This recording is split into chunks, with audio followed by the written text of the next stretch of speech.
মাহে রমজান সামনে, এবারের রমজানে টার্গেট নাও 30 দিনের রোজার মাধ্যমে দিল থেকে আল্লাহর কাছে এইভাবে 30টা দিন হাতে গুনে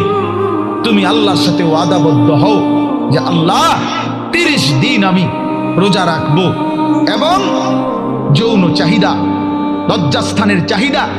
অশ্লীলতা, বেহায়াপনা, নর্তকী, নাচ গান, উলঙ্গ ছবি দেখা, নারীকে নিয়ে চিন্তা ভাবনা, মেয়েকে নিয়ে অশ্লীল চিন্তা ভাবনা,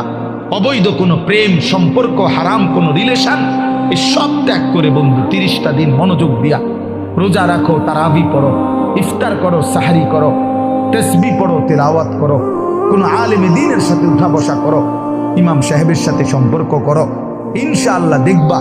আল্লাহ চাহে তো 30 দিনের মাথায় আল্লাহ বলেন লাআল্লাকুম তাত্তাকুন, আমি আল্লাহ ওয়াদা দিলাম মোমেন তোকে মুত্তাকি বানিয়ে দেব।